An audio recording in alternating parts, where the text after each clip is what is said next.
ఏపీకి పెట్టుబడుల సాధనే లక్ష్యంగా మంత్రి నారా లోకేష్ విదేశీ పర్యటన చేపట్టారు.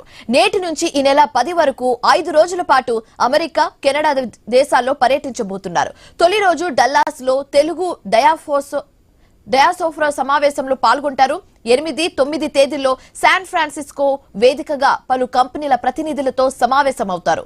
10న కెనడాలోని టొరంటోలో పర్యటిస్తారు. కూటమి ప్రభుత్వం అధికారంలోకి వచ్చాక మంత్రి లోకేష్ అమెరికాలో పర్యటించడం ఇది రెండోసారి.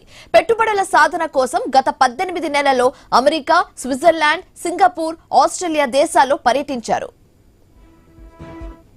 మరింత తాజా సమాచారం మా ప్రతినిధి కాంతి ఫోన్ ద్వారా అందిస్తారు. కాంతి, ఆంధ్రప్రదేశ్ లో కూటమి ప్రభుత్వం ఏర్పడిన తరువాత రాష్ట్రంలో పెట్టుబడుల లక్ష్యంగా ఉద్యోగ ఉపాధి అవకాశాల కల్పన కోసం కృషి జరుగుతూనే ఉంది. అయితే ఇప్పటికే పలు దేశాల్లో పర్యటించి వివిధ సంస్థల ప్రతినిధులతో సమావేశాలు నిర్వహించి ఆంధ్రప్రదేశ్ ప్రభుత్వం ఇస్తున్నటువంటి వసతులు అలాగే రాష్ట్రంలో ఉన్నటువంటి వనరులకి సంబంధించినటువంటి వివరాలను వారికి తెలియచేస్తూ పెట్టుబడి పెట్టాల్సిందిగా ఆహ్వానించారు. అయితే ఇప్పటికే సీఎం చంద్రబాబు నాయుడు అలాగే మంత్రి నారా లోకేష్ పలు దేశాల్లో పర్యటించారు. పర్యటించిన తర్వాత జరిగినటువంటి పార్ట్నర్షిప్ సమ్మిట్ లో కూడా పెద్ద ఎత్తున ఏదైతే విదేశీ కంపెనీలు ఆంధ్రప్రదేశ్ లో పెట్టుబడులు పెట్టేందుకు ఆసక్తి చూపడం, ఎంఓయూలు చేసుకోవడం జరిగింది. ఈ నేపథ్యంలోనే మరొకసారి విదేశీ పర్యటనకు మంత్రి నారా లోకేష్ వెళ్తున్నారు. ఈ రోజు నుంచి 5 రోజుల పాటు విదేశీ పర్యటన కొనసాగబోతా ఉంది.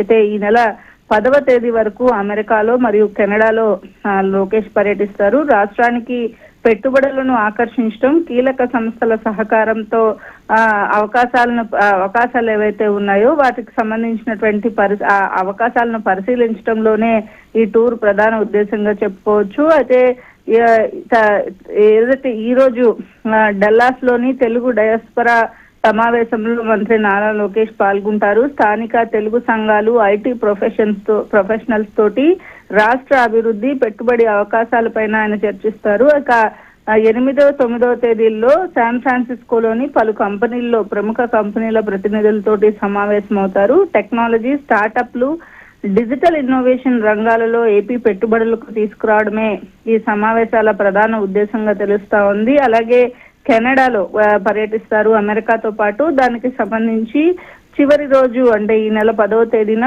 టొరంటోలో లోకేష్ పర్యటిస్తారు. కెనడా ఆంధ్రప్రదేశ్ వ్యాపార సంబంధాలను మెరుగుపరచడానికి సంబంధించి అక్కడ టొరంటోలో కొన్ని కీలకమైనటువంటి చర్చలు జరిగే అవకాశం కనిపిస్తోంది. ఈ నేపథ్యంలో ఆంధ్రప్రదేశ్ కి సంబంధించి రాష్ట్రానికి పెట్టుబడులు ఆకర్షించడంతో పాటుగా రాష్ట్రంలో ఉన్నటువంటి వనరులు, వసతులు అలాగే ప్రభుత్వం ఇస్తున్నటువంటి ప్రోత్సాహకాలను కూడా వారికి వివరించి రాష్ట్రానికి సంబంధించి పర్యటనలో భాగంగా రాష్ట్రానికి కొన్ని కంపెనీస్ తో ఎంఓయూలు కూడా చేసుకునేందుకు ఆంధ్రప్రదేశ్ ప్రభుత్వం సిద్ధంగా ఉంది. ఈ నేపథ్యంలో ఈ రోజు నుంచి 5 రోజుల పాటు మంత్రి నారా లోకేష్ విదేశీ పర్యటనకు వెళ్లబోతున్నారు. రైట్, థాంక్యూ కాంతి.